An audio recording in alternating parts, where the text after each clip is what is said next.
Welcome back to Ask Better Questions. So today I want to talk about making better leaders. But before we kick into that, I want to cover off and thank Colour4 Solutions for once again sponsoring the podcast. If you're looking for leadership training, do look them up. Links are in the description.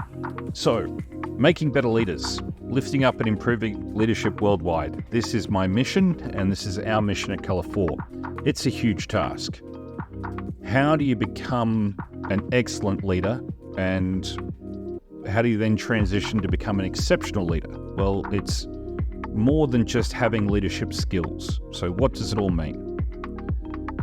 Well, an excellent leader knows what their role is. Like, they're creating the best environment for their team to grow and thrive. I've touched on this in previous podcasts. Your role as a leader is to create the environment where your team thrive.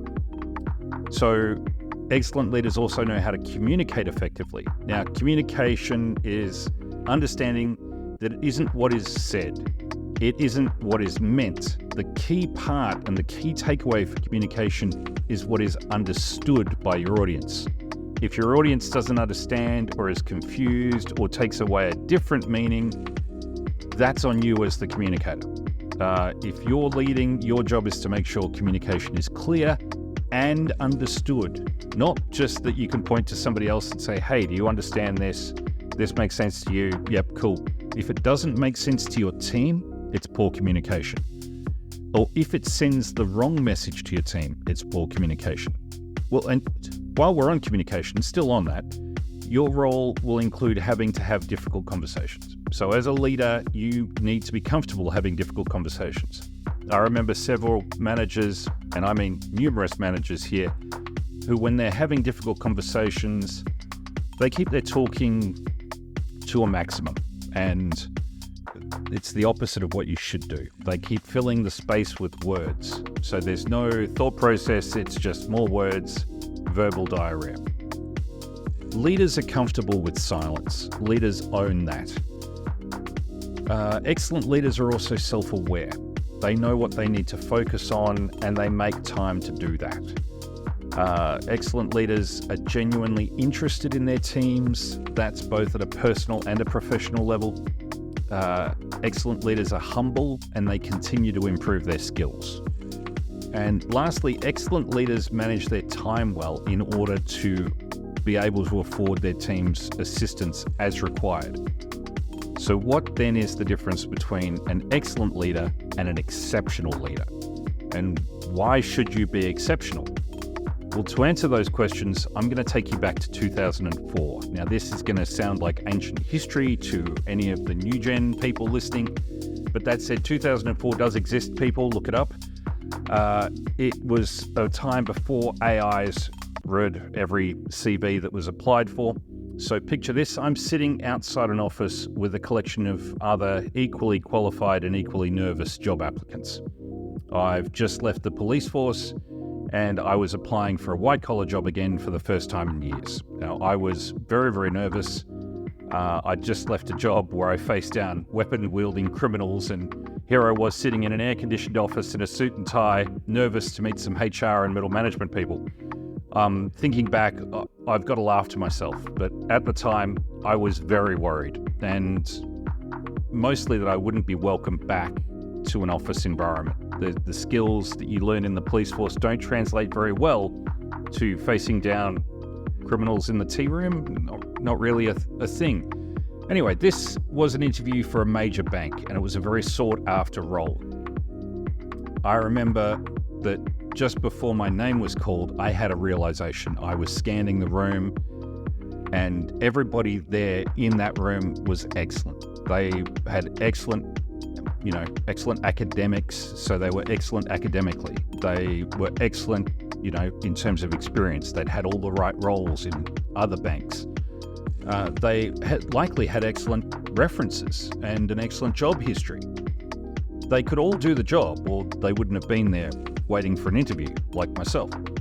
But as I looked at their faces and I saw what they were going through, they were equally nervous to myself. I saw what made me different. I was the exception.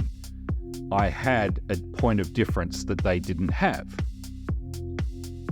I was the candidate that the bank wanted and they didn't know it. So I was about to go in and make them aware of just how different I was and why it was that they wanted me as an employee and I was the must-have employee. So my name was called, I got up and I walked in without any hesitation. My fear and nerves completely disappeared. What had I realized in that time? What did I say when I got into the interview, and did I get the job?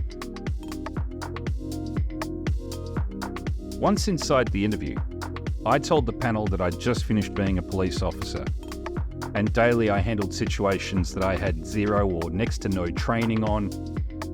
Daily I had difficult situations and I produced results that impressed my supervisors. This is not unusual for a job interview, and lots of other people no doubt had the exact same sort of conversations saying that they had skills.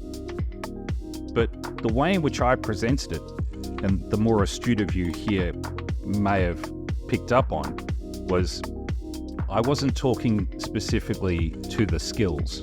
The skills of a police officer are very, very different to necessarily what you might need in an office environment, and I knew that.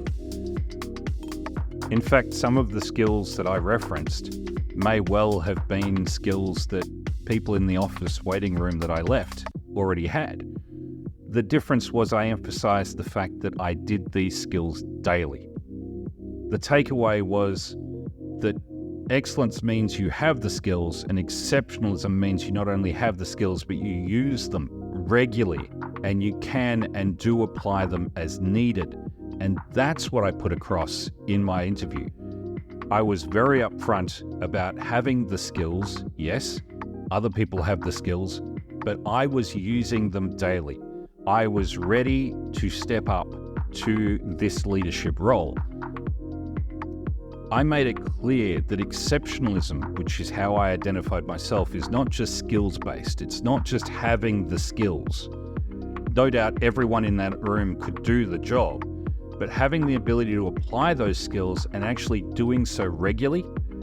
I mean, if we all know what's inside a gym, we know what it looks like, we know how the machines work, but if that was what made you fitter, we'd all be incredibly fit and we wouldn't need to regularly go to the gym. The thing that makes you fit is going to the gym regularly and using the equipment. Knowing how to use the equipment is great, but if you haven't exercised that muscle, then you haven't exercised the muscle. So now it's my mission in life to share and teach the skills leaders need, but also teach the mindset required to shift from excellent to exceptional. So with a view to doing that, we have put out a free leadership course, or at least we are releasing it this week. So hit the subscribe button and we'll update and let you know when that drops. We welcome any feedback you have regarding the course that's coming out this week. And until next time, keep leading, keep growing, and keep inspiring. Oh, and yeah, I was offered the job within a day of walking out of that meeting. Till next time, take care.